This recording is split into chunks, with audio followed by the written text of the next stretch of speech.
저도 마찬가지지만은 우리나라 대부분의 그 세대들이 젊은 세대는 말할 것도 없고 전쟁을 겪지 않았다. 그래서 전쟁에 대해서 6.25 전쟁에 대해서 사실은 뭐 책으로만 보는데 또 어떤 분들은 뭐 예를 들어서 그 당시에 이제 전쟁이 나니까 어떤 정치인들이나 뭐 또 군인들이 일부러 자기들은 도망가기 위해서 자기들만 먼저 도망가고 한강 다리를 폭파시켰다. 그런 막 말도 풍문도 많이 있잖아요. 그건 어떻게 생각하십니까? 그 당시에 겪으셨어요? 예, 그건 아니고 내가 그 한강 다리가 끊어졌기 때문에 수영해서 건너가서 피난 갔거든요. 예.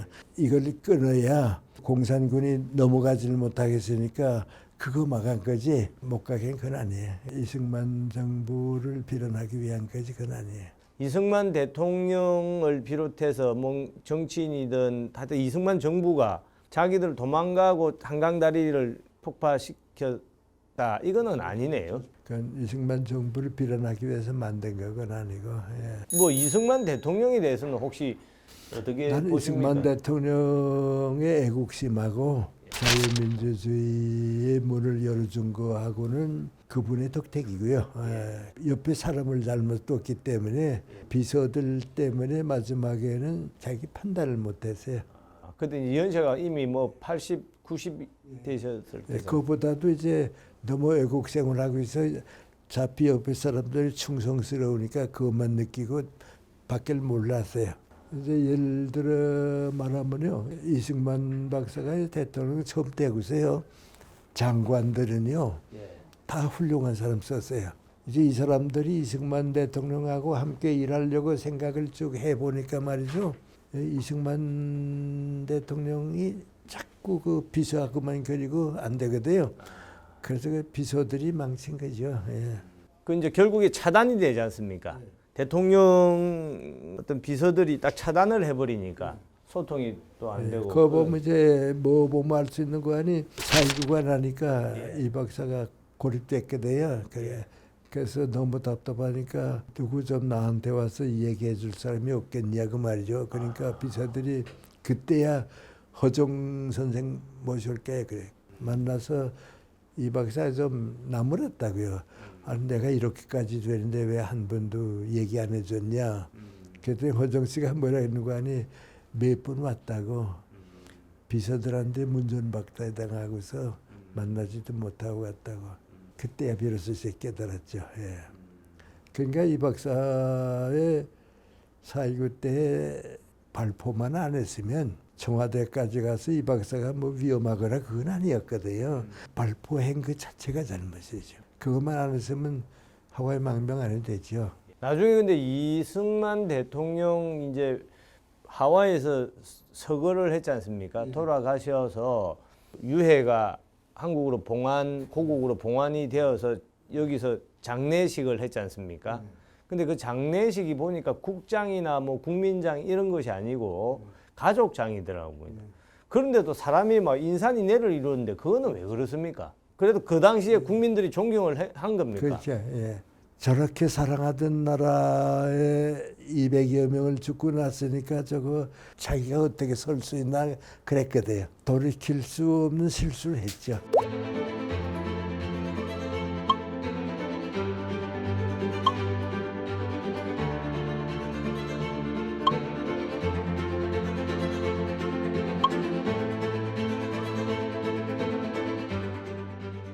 그러니까 본인이 그렇게 사랑하던 나라의 국민을 200명이나 희생이 되었으니 본인 스스로가 우선 그래서 나는 그때 누가 했는지는 모르지만 발표만 안 했으면 건국의 아버지로 남았을 건데. 그리고 백선엽 장군 아시지 않습니까? 예. 교수님하고 동갑 아니십니까? 예, 그래. 예. 옛날에 어디 신문에 한번 본 기억이 나는데 백선엽 장군하고는 인연이 어떻습니까? 백선엽 장군하고는 개인적으로는 인연이 없었어요.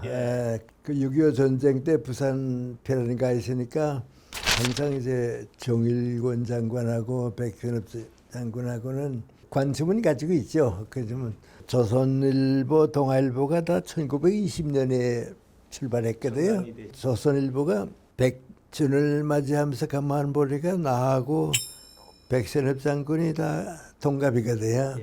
조선일보하고. 예. 그러니까 자기네 말이 뭔고 하니 문무 왜 문 대표는 나고 무관 대표는 백선엽 장군하고 두 사람을 이제 우리 조선일보 200주년 행사에 모시자. 코로나 때문에 그 행사가 안 되니까 같이 가지는 못하고 그리고 처음에 이제 그 준비하느라고 한 번 만나고 백 장군 그 계신 사무실에 가서 두 번 만나고 그 다음에 그만 코로나로 행사가 취소되니까 그걸로 끝났죠.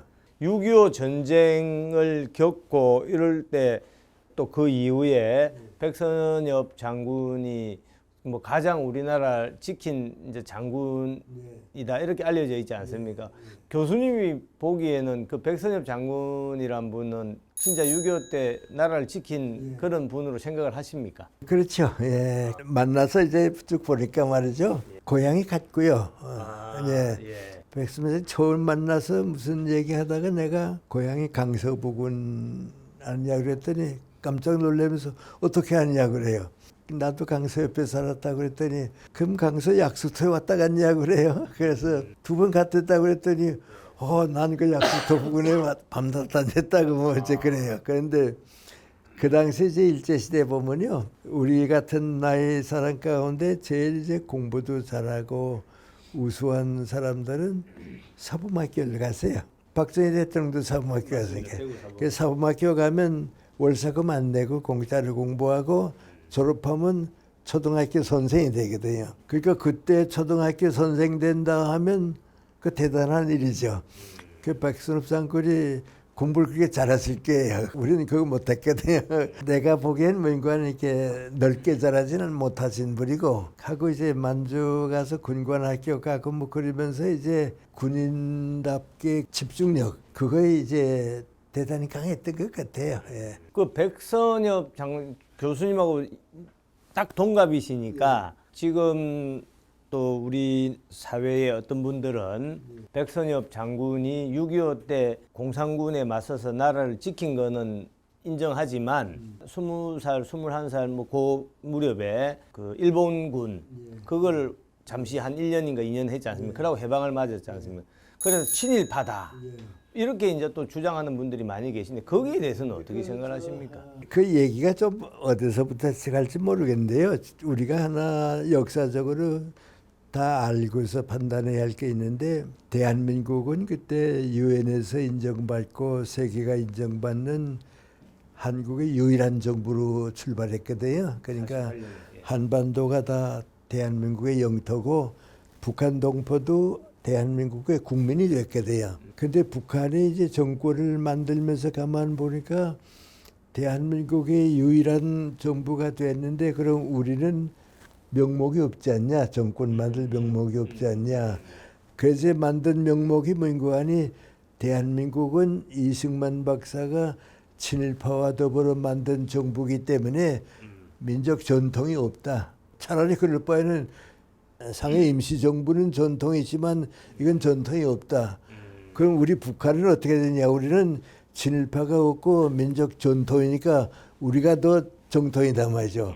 이제 그걸로 이제 대항해 왔거든요. 근데 사실 북한은 필요하니까 그거 이용하고서 더 얘기 안 하는데 북한 좌파 사람들은 그걸 끝까지 밀고 나오는 거죠. 오히려 북한은 이제는 그 이용을 안 하는데 끝까지 밀고 나온 거죠. 그래서 내가 이제 두 가지 혼자 이제 우스운 얘기를 하는데 뭔가 아니 일제시대는 뭐든지 일본 사람보다 앞서는 사람이 애국자거든요. 근데 음악계에서 우리 안익태하고 무용계에서 최승희 여사하고는 그때 아주 압도적이었거든요. 다 인정받았거든요. 근데 최승희 여사는 북한에 가서 대접받아요. 친일파라고 안 그래요. 안익태는 우리 쪽으로 왔다고 해서 친일파가 됐거든요. 그래서 무덤 뭐 파내라고 뭐 야단하고 일지 않았어요. 좌파의 정치적 흐름 때문에 백선엽 장군이 군관학교 갔다. 박정희도 사관학교 다녔다. 그러니까 그건 친일파다. 이제 그러죠. 그 당시 이제 만주에 가 있는 사람들은 해방되기 전이니까요. 뭐 사관학교 간다, 어디 간다, 그게 친일파다 그렇게 생각 안 하고 일본 사람들하고 같이 살면서 앞서면 된다.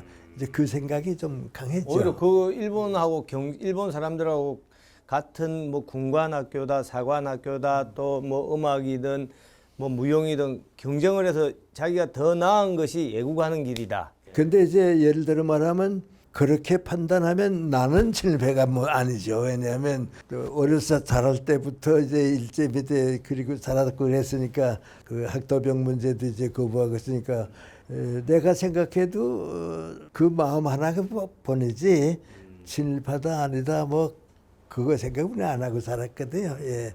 그 당시에 그 시대를 같이 살았던 분들 눈으로 보면은 뭐 20살, 25살 그 뭐 군관학교 갔다 뭐 했다고 해서 친일파라고 생각 자체를 안 했네. 예를 들어 말하면 이제 나와 같은 위치에 있는 젊은이들은 그때 군관학교 안 갔겠느냐 갈 것 같아요. 왜냐하면 거기 가서 일본 사람보다 앞서면 되지 않냐 말이지.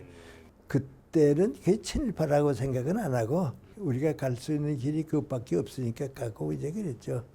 우리 교수님 뭐 여러 가지로 좋은 말씀 많이 해주셨는데 마침 이제 곧 국가보훈처가 이제 6월 5일부터 국가보훈부로 승격을 합니다. 그래서 우리 국가유공자들 나라를 위해서 희생하고 헌신한 분들도 많이 계시고 한데 교수님이 우리 국가보훈처 직원들한테 또 우리 국가유공자분들한테 또 국민들한테 아까 말씀드린 것처럼 교수님은 우리 대한민국 국보 같은 존재이시기 때문에 꼭 당부 말씀 마지막으로 한 말씀 좀 부탁드리겠습니다. 그 이제 배경이 있는데요. 미국은 여러 민족이 있잖아요. 여러 민족이 들어오니까 미국 사람은 우리 민족이라는 말 안 써요. 그 뭐 영국 계통도 있고 뭐 그러니까 그런데 이제 그런 그 미국이 이제 성장하려고 하게 되면 민족 의식 가지고는 안 되고 국민 의식을 가져야 돼요. 국가를 위해서 이제 희생한다. 우리는 이제 일본 사람이나 우리는 이제 민족이라는 게 이제 강하거든요. 그래서 이제 국가 의식이고 그 다음에 이제 유럽 같은 나라에도 가게 되면 민관이 전부 국가 의식이 있거든요. 그 국가 의식을 가장 강하게 이끌어 가려고 하게 되면 보훈 강해져요. 그 우리는 민족 의식이 앞서니까 그게 좀 너무 소홀히 여겼죠. 이제 여러 나라들하고 같이 살면서 보니까 대한민국이 앞으로는 민족 의식보다도 자유민주주의 국가에 대한 하나의 그 국가적인 기둥을 세워야겠다. 그 기둥을 우리 지금 사는 대한민국이 자유민주주의로 뿌리가 나서 나왔거든요. 이제 그걸 하려고 하니까 대한민국에 대한 정신을 묶어줄 것이 이제 보훈처를 통해서 주는 거죠. 그러니까 하나의 이제 정신적 기둥을 지금 굳혀가는 거죠. 근데 그 책임을 맡은 분들이기 때문에 이제 제가 원하고 싶은 건 민관이 우리 대한민국의 먼 앞날을 위해서 적어도 우리 대한민국의 국민다운 의식구조, 또 희망, 또 민주주의 이것을 위해서 그 정신적 나무를 하나 키우는 책임을 맡아야 한다. 그렇게 보면 정권이 뭐 바뀐다 근데 작은 문제고요. 그래서 난 잘 됐다고 보고요. 이제 우리 사회라는 게 그래 돼요. 지금 이제 떠드는 거 보면 어느 나라 군대가 강하냐 그거 가지고 떠드는데 그건 이제 곧 잘 안 있고요. 그 다음에 저 어느 나라가 민주주의냐 하는 것은 이제 남고요. 그 다음에 어떤 문화권을 만들고 세계에 기여하느냐 이제 그 다음에 오거든요. 그 먼 앞날까지 보게 되면 우리 보훈처의 일이 정신적으로 하나의 큰 희망이 되지 않나. 그래서 또 우리 보훈처에 계시는 분들이 이제 정신적으로 가졌으면 좋겠고요. 아유, 하여튼 너무 오늘 모두에도 말씀드린 것처럼 이제 4세 그 다음 주 또 생신이신데 다시 한번 축하드리고 이렇게 말씀 들어보니까 너무 평소에도 존경하지만 더 이렇게 존경심이 많이 우러나오고 우리 국가보훈처를 위해서 마지막으로 여러 가지 말씀해 주신 거 정말 마음에 새겨서 그 교수님 아까 말씀하신 것처럼 어떤 나라의 기둥을 굳건하게 세워달라는 꼭 그거 지킬 수 있도록 열심히 하겠습니다. 네, 네. 교수님 감사합니다. 네, 고생했습니다. 감사합니다. 네. 예.